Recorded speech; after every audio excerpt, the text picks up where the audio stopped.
Hello everyone, welcome back to my channel. Perpetual here. If you're new, you're warmly welcome. And thank you all so much for joining me today as we make beans stew. To get started on the beans, I like to pour it onto a tray and pick out any bad bits or any stones that may be in there.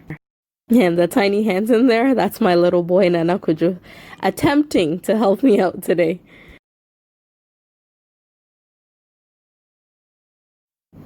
After picking it out, I just give it a quick rinse and get it onto the stove to cook.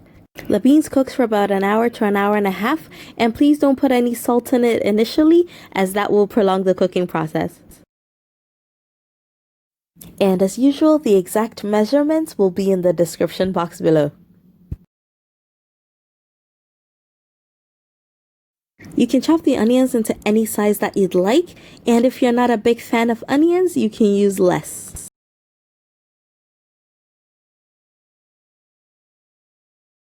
And when I'm slicing the tomatoes, I'm taking the seeds out just to make the cooking a little bit faster because it will have less water content.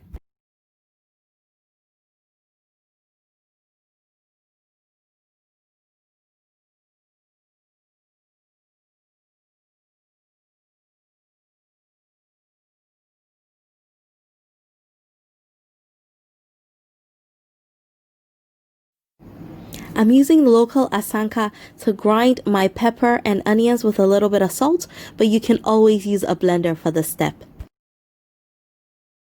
The palm oil is a combination of the regular one that I get in the market and a bit of the one that I scooped from the last time that I made palm nut soup or abankwai. It is more fragrant and more flavorful, and I'll put a link to my palm nut soup recipe in the description box below.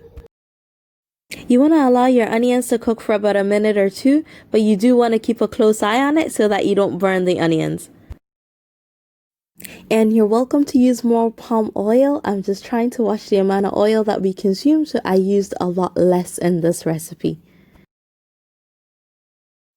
If you're not already subscribed to my channel, please go ahead and click the subscribe button, and while you're at it, hit the notification bell as well so that you will know when I upload more amazing videos.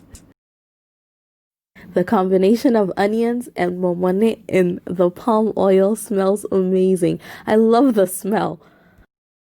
This stew is quite fast to put together if you have already cooked your beans, so a time-saving tip is to cook your beans ahead of time and it freezes quite well. This is what I used to do in my university days. These days I have a little bit more time to cook it fresh every time.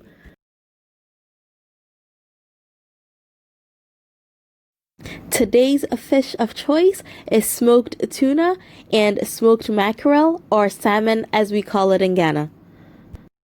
And of course, if you prefer meat, it will work perfectly with this stew as well. The black-eyed peas is packed with protein, so if you wanted, you could eliminate the fish or the meat from this dish.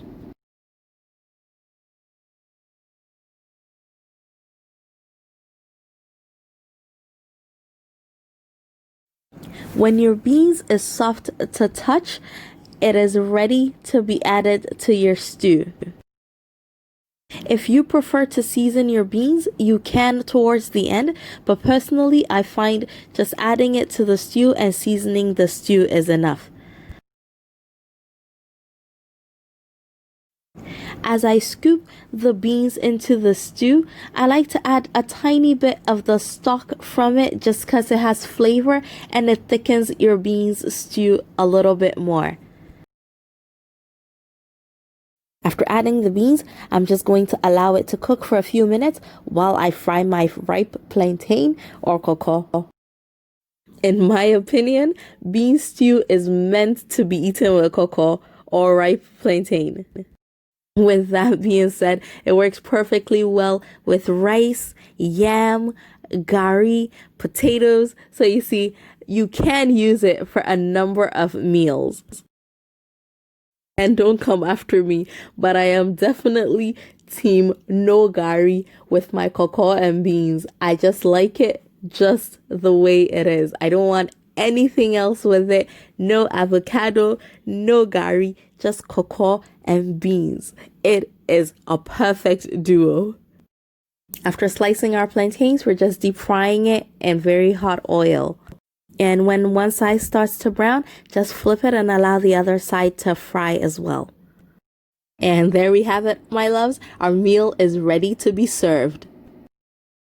If you liked this video, please give me a thumbs up and let me know in the comment section when you try this recipe out. And of course, I'd love to get pictures as well. And please remember to share with your friends, and I will see you again very soon. Take care.